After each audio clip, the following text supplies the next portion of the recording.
Noong 2005, isang pangyayari sa Romania ang yumanig sa pananalig ng mga Kristiyano doon. Ito ay ang kaso na tinawag nilang Tanaco Exorcism, kung saan isang Orthodox nun na si Marichika Irina Cornecchi ang binawian ng buhay matapos ang ginawang exorcism ritual ng pare na si Father Daniel Peter Correggiano at apat na mga madre na member ng Holy Trinity Monastery. Matapos ang mahabang mga pagdinig sa kaso ay nahatulan at nakulong si Father Correggiano at ang apat na madre sa kasong pagpatay kay Irina Cornecchi dahil umano sa ginawa nilang pagpapahirap dito sa loob ng 3 araw. Ano nga ba ang totoong nangyari sa Tanaco noong 2005? Bago ko po ipagpatuloy ang ating kwento, sa mga bago po sa channel ko at nais sa mga ganitong klase ng kwento ng krimen na nangyayari sa loob at labas ng ating bansa ay maaari pong pakipindot ang ating subscribe button at notification bell para ma-notify kayo pag may mga bago tayong upload na videos. Si Marichika Irina Cornecchi ay pinanganak noong 1982 sa Vaslui County na matatagpuan sa northeastern na bahagi ng Romania. Malapit na ito sa border ng Moldova. Si Irina ang bunso sa 2 magkapatid. Hindi naging madali ang buhay para kay Irina at sa nakatatanda niyang kapatid na lalaki na si Vasily. Isa ang kanilang pamilya sa mga pinakamahihirap na pamilya na naninirahan noon sa Vaslui. Sa sobrang hirap ng buhay ay kinitil ng kanilang ama ang sariling buhay sa harap ng noon ay 2 taon pa lamang na si Irina. Nang magpakamatay ang kanilang ama ay hindi alam ng ina nila ang gagawin at inubos nito ang oras sa pag-inom ng alak. Hanggang sa magdesisyon nito na dalhin ang 2 anak sa bahay ampunan dahil sa wala siyang kakayahan para buhayin pa ang 2. Noong mga panahong iyon, ang Romania ay pinamamahalaan ng komunistang diktador na si Nicolae Ceausescu. Nais nito noon na palaguin ang bilang ng populasyon sa Romania. At para gawin yon ay pinagbawal niya ang paggamit ng mga contraceptives at ipinanukala niya ang batas na dapat magkaroon ng isang babae nang hindi bababa sa 5 mga supling. Nagpakalat ito ng mga pulis at mga health workers na nagsasagawa ng mga check-up sa mga kababaihan sa loob ng 1 beses sa 3 buwan. Ang mga babaeng nagdadalang tao ay kanyang binibigyan ng pabuya at ang mga hindi naman ay nakakatanggap ng mga parusa. Kaya naman maraming bata ang isinilang sa panahong iyon. Subalit sa kabila nito, dahil sa labis na kahirapan ay walang magawa ang mga magulang ng mga bata, kundi dalhin ang kanilang mga anak sa mga ampunan. Kaya naman dumami ang mga bata na dinadala sa mga bahay ampunan noon. At sa dami ay hindi na nagawang maibigay ang sapat na pangangailangan ng mga bata. Hindi sapat ang mga manggagawa na nag-aalaga sa kanila, kulang ang mga gamot, pagkain at mga kagamitan, kaya hindi naging madali ang buhay ni Irina at ng kanyang kuya Vasily sa loob ng bahay ampunan. Sa kabila ng mga kakulangan ay nakakaranas pa sila ng pagmamaltrato sa mga staff doon. Nang maalis sa posisyon si Nicolae ay tinatayang nasa 100,000 na mga bata ang nasa mga ampunan at itinatayang 15,000 hanggang 20,000 na mga bata ang namatay noong taong iyon sa nasabing mga facility. Nang matapos ang revolution ay inilabas ng mga journalist ang mga larawan ng mga kawawang bata. May mga batang may karamdaman na nakakadena sa mga higaan. May mga batang hindi na natutong maglakad at nakakulong sa mga bakal na hawla at ang nagpatong-patong ng mga bangkay sa basement. Sa ganitong klaseng ampunan lumaki si Irina. Sa kabila ng lahat ng pagsubok ay nalagpasan niyo ni Irina at ang kapatid na si Vasily. Habang nasa bahay ampunan ay naging mailap si Irina sa ibang mga kabataan, maliban sa kanyang matalik na kaibigan na si Uncle. Mula pagkabata hanggang sa tuluyan na siyang magdalaga, ay si Uncle lamang ang tinuring ni Irina na matalik na kaibigan, hanggang sa tuluyan na ngang mahulog ang loob niya dito at lihim siyang umibig sa kaibigan. Nang magdalaga ay kumuha si Irina ng lesson sa karate para protektahan ang kanyang sarili sa paglabas niya sa ampunan. Subalit habang ginagawa niya ang survival lessons, ay tila naman bumalik sa kanya ang trauma na iniwan ng kanyang kabataan. Nagsimulang magbago si Irina, naging agresibo ito at mapanakit sa mga bata sa loob ng orphanage, maging sa matalik niyang kaibigang si Uncle. Sinimulan niya itong abusuhin at ito ang nagmistulang punching bag niya sa tuwing nagagalit. Sa kabila nito ay nanatili si Uncle sa kanyang tabi.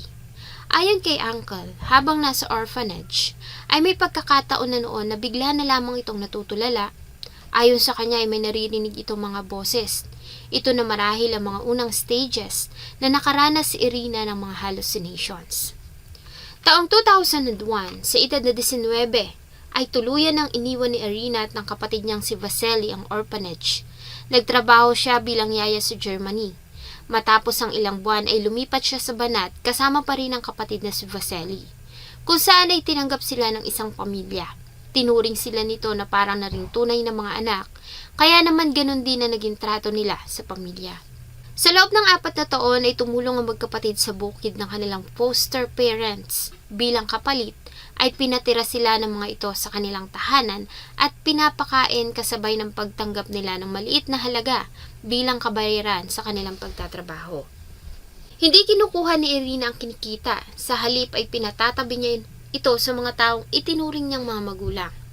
Plano niya na ipunin ang pera at lumipat sa Germany para doon manirahan, kasama ang best friend na si Uncle. Noong April 2005, matapos ang 4 na taong pagtatrabaho, ay nagdesisyon si Irina na hanapin si Uncle. Binalikan niya ito sa orphanage, subalit wala na doon ang kaibigan.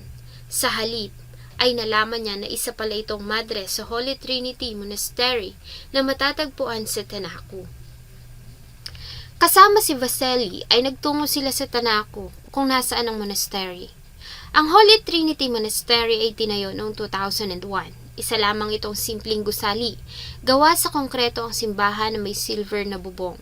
Sa tabi nito ay isa namang simpleng gusali kung saan naninirahan ng mga madre na noon ay tinatayang nasa 30. Ang monastery ay matatagpuan sa itaas ng burol, sa baba nito ay ang maliit na village ng Tanaku.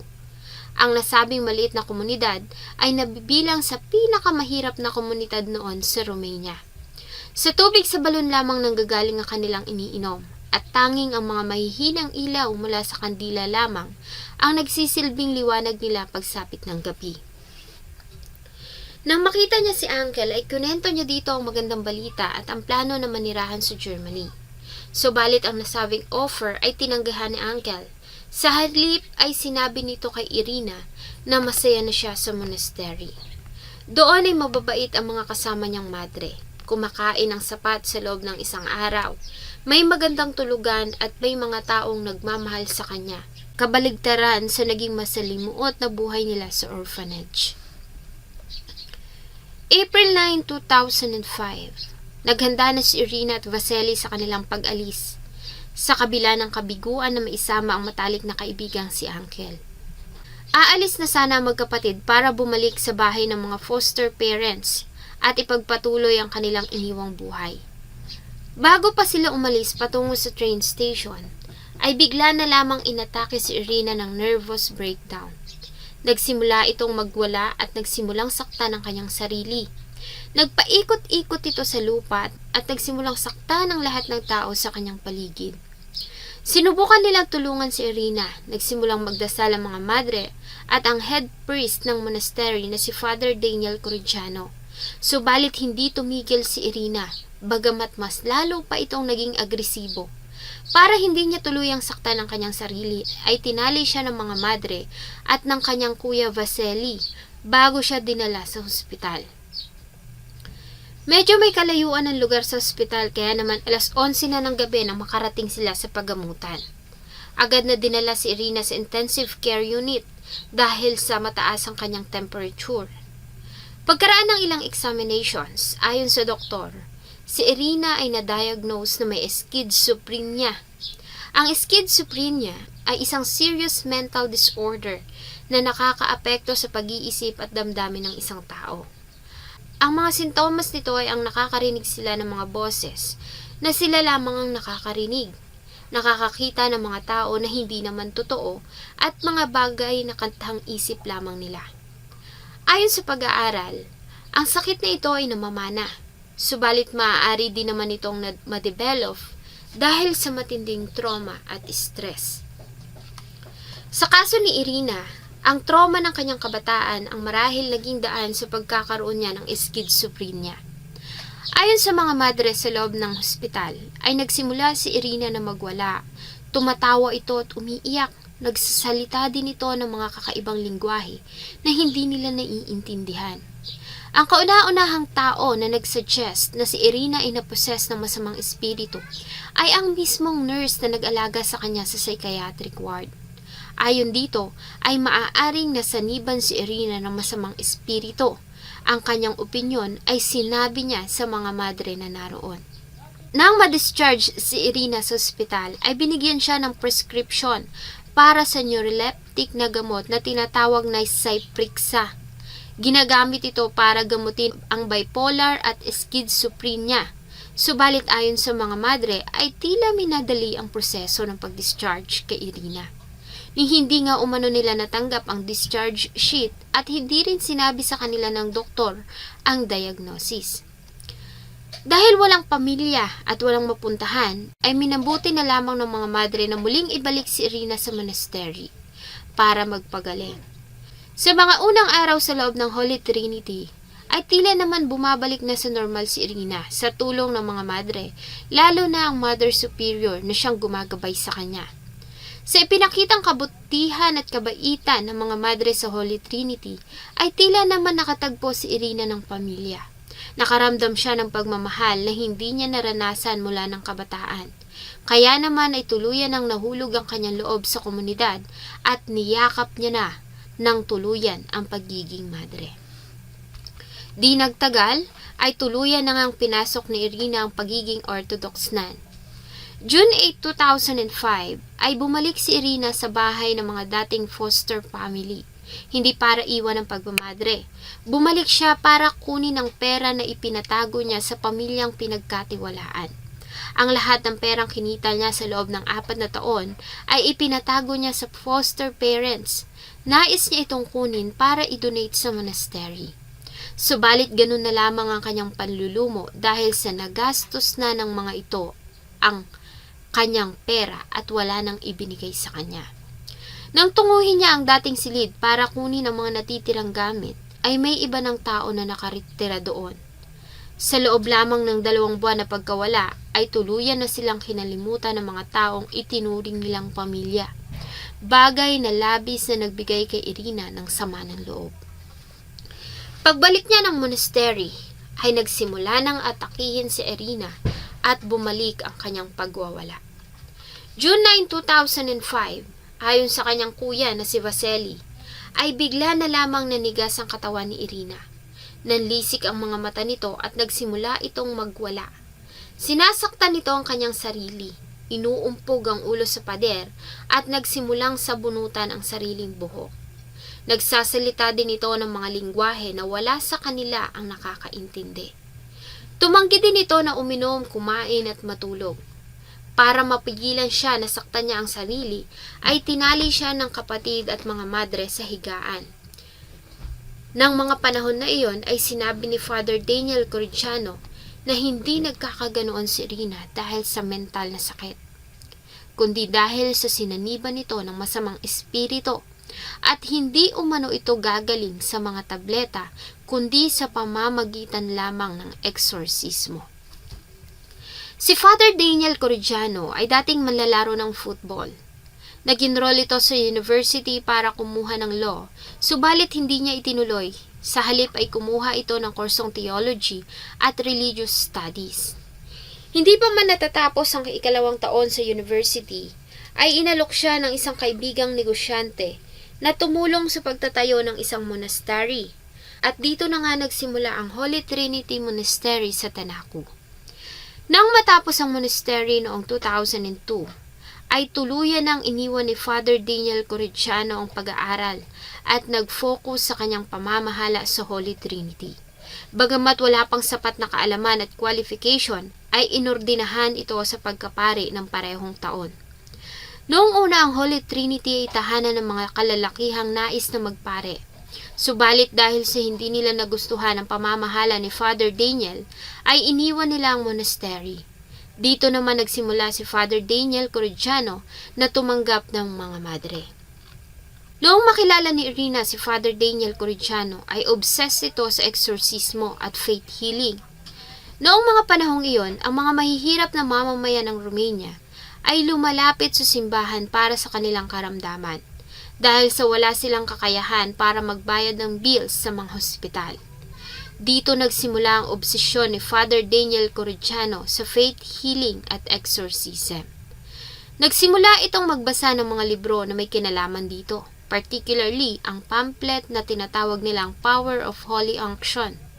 Sa nasabing libro, sinasabi nito na ang tao lamang na makakapag-alis ng masamang espiritu sa nasanayban nito ay isang santo dahil sa kanilang malakas na paniniwala sa banal na espiritu. Kaya naman ginugol ni Father Daniel ang oras sa pagdarasal at fasting. Naniniwala siya na magiging isa siyang santo at magagawa niyang mapaalis ang masasamang espiritu na magtatangkang sumanib sa kanyang mga madre.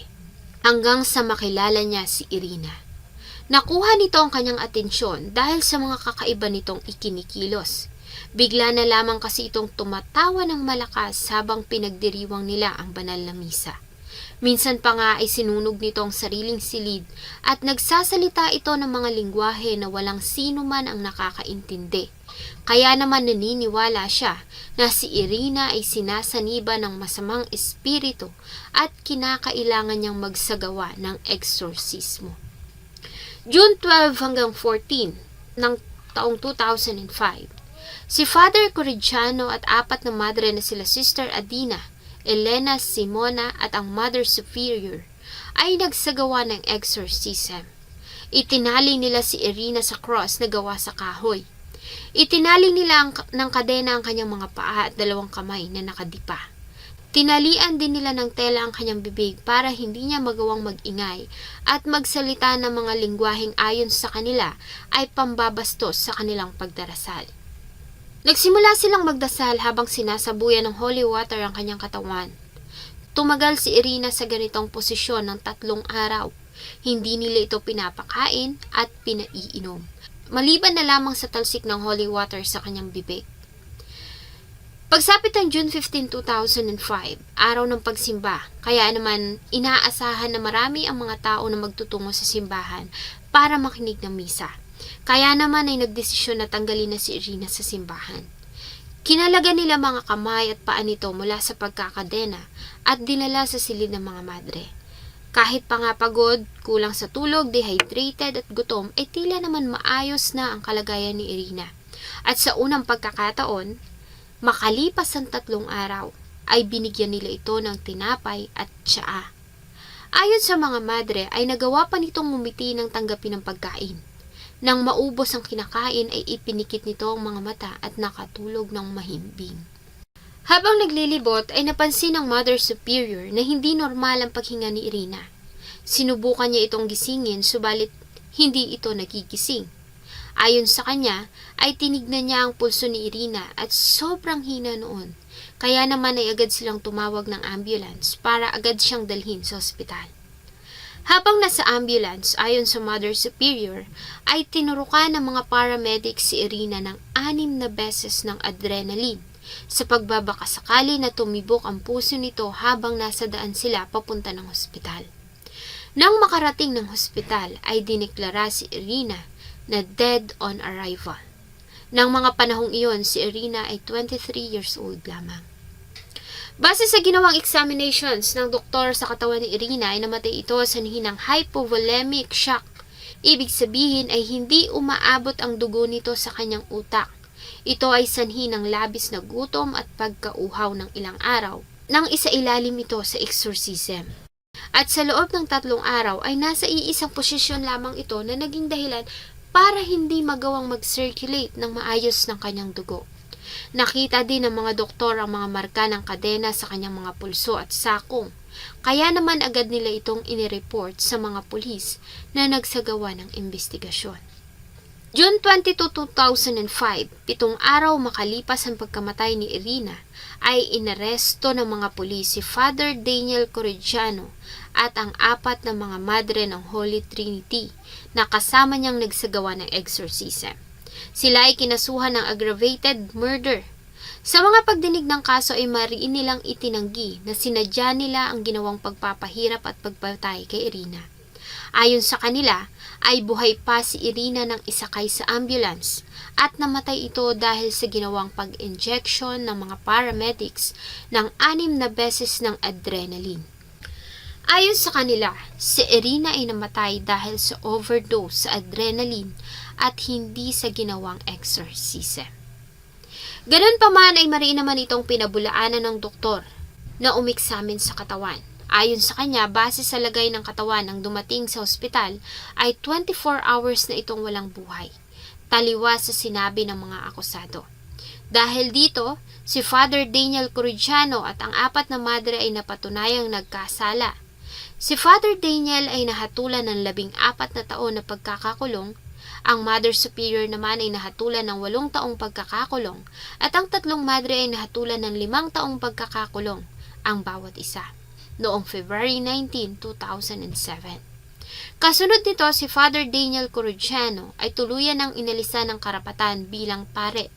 Ganon din ang iba pang mga sangkot. Tuluyan na ding ipinasara ang Holy Trinity Monastery. Makalipas ang 7 taon na pagkakakulong dahil sa mabuting pag-uugali, ay tuluyan ang nakalaya si Daniel Corrigiano sa kulungan noong December 2011. Sa kabila ng kinasangkutan niyang krimen ay marami pa rin ang mga naniniwala na wala siyang kasalanan at hindi niya kagustuhan ang nangyari kay Irina. Ang pangyayari talaga namang pinag-usapan sa Romania noon at naging basihan pa nga sa paggawa ng ilang mga pelikula gaya na lamang ng The Crucifixion. Bagamat matagal na ang pangyayari ay sariwa pa din sa alaala ng mga taga-Tanaku ang buong pangyayari. At maging ngayon ay pinag-uusapan pa din ang nangyaring exorcism sa Tanaku noong 2005. Sana po ay nagustuhan nyo ang isa na namang kwento na akin pong ibinahagi. Marami pong salamat sa inyong patuloy na pagtangkilik sa akin pong mga videos. Huwag nyo pong kalimutang mag-iwan ng inyong saloobin at suggestion sa atin pong comment section. Thank you so much po and see you in my next video.